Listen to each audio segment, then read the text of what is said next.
اعوذ باللہ من الشیطان الرجیم بسم اللہ الرحمن الرحیم۔ 2-3 دن پہلے دیوبند سے وائرل ہونے والا ایک ویڈیو نظر سے گزرا۔ یقین نہیں آیا کہ واقعی ایسی بیہودہ حرکت دیوبند کی سرزمین پر ہوئی، اور وہ بھی اس ہال میں ہوئی جو منسوب ہے مجاہد اعظم شیخ الہند حضرت مولانا محمود حسن دیوبندی نور اللہ مرقدہ کی طرف۔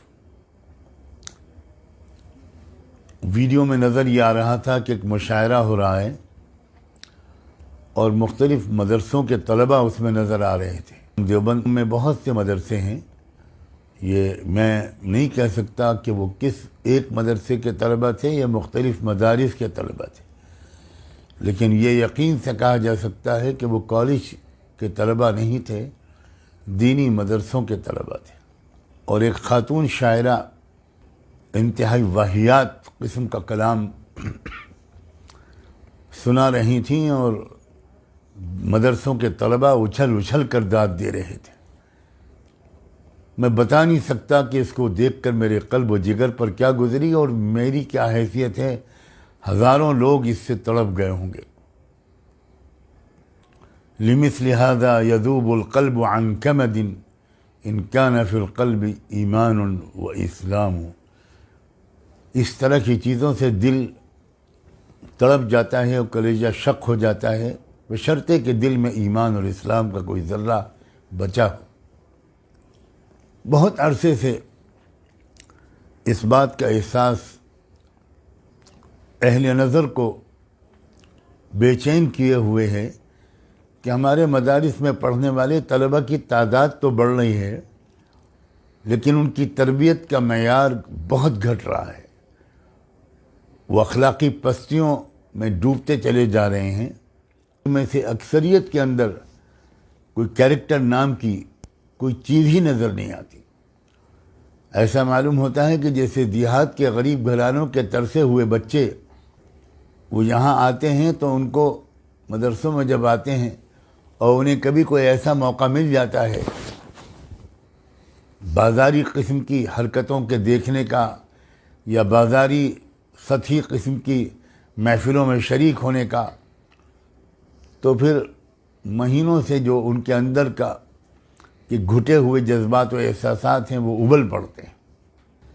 کاش کاش کاش ہمارے مدارس کے ذمہ دار حضرات داخلے کی تعداد پر زور نہ دیتے، طلباء کی تربیت پر زور دیتے۔ تعداد کم ہوتی مگر تربیت یافتہ طلباء ہوتے، ان میں تقوی ہوتا، ان میں اسلامی آداب ہوتے۔ بہت ہی افسوس کی بات ہے۔ ایسے طلباء کی شناخت کیا ہمارے مدرسے کریں گے جو ایسے واہیات پروگرام میں اور ایسی واہیات حرکتیں کرتے ہوئے نظر آ رہے ہیں؟ یہ تو ان کا اپنا فیصلہ ہے، لیکن میں اتنی گزارش ضرور کرتا ہوں کہ اللہ کے واسطے تربیت کی جانب توجہ بڑھائیے۔ بہت بڑا خلا ہے یہ، اور بار بار اس کا تجربہ ہوتا ہے کہ سلیقہ، حیا، ادب،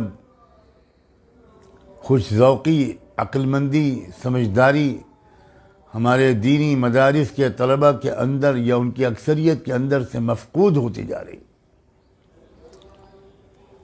اور کاش کے اس ہال کے ذمہ دار حضرات ایسی واہیات محفلوں کے لیے وہ ہال کو نہ دیا کرتے، اور اگر غلطی سے دے دیا تھا تو درمیان تقریب میں ان کو رکاوٹ ڈال دینی چاہیے تھی۔ بہت افسوس کی بات ہے۔ اور پھر مزید یہ کہ یہ ان دنوں میں ہوا ہے جن دنوں میں مسجد اقصیٰ کی حفاظت کے لیے 10-11 ہزار لوگ شہادت کا جام نوش کر چکے ہیں۔ ہزاروں بچے، ہزاروں عورتیں اور لڑکیاں شہید ہو چکی ہیں۔ کیا ہو گیا ہمارے ان طلباء کو؟ یہ کسی اور سیارے پر رہتے ہیں، ان کو اپنی ملت کے زخموں کا ادنا سا احساس نہیں ہے۔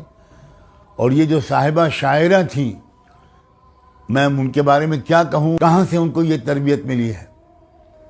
میں ان کے احترام کے ساتھ ان سے کہنا چاہتا ہوں، آخرت میں آپ کو حاضر ہونا ہے، اللہ کے سامنے آپ کو جواب دہ ہونا ہے۔ کیا جواب دیں گی آپ اللہ کے سامنے؟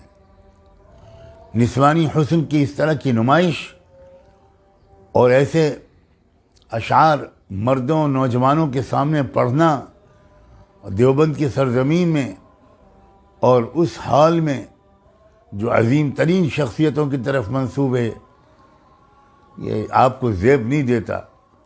میں آپ سے بھی گزارش کرتا ہوں کہ آپ اپنے ہی انجام کو بخیر بنانے کے لیے اللہ کے حضور توبہ کریں، معافی مانگیں، اور ایک بہت پاک دامن باحیا خاتون بن کر مسلم معاشرے کی، بالخصوص خواتین اور بچیوں کی ذہنی تربیت کریں۔ بس میں اس وقت اتنا ہی عرض کر سکتا ہوں۔ میں بہار کے ایک طویل سفر پر ہوں، درمیان میں سے میں نے تھوڑا سا وقت نکالا ہے، اور یہ جو مجھے 2-1 دن کی تاخیر ہوئی وہ بھی اسی وجہ سے ہوئی کہ مسلسل سفر اور مسلسل مشغولیت، آج بڑی مشکل سے میں نے یہ چند منٹ نکالے ہیں۔ اللہ کرے کہ سننے والوں اور سننے والیوں کے دل میں یہ بات اتر جائے۔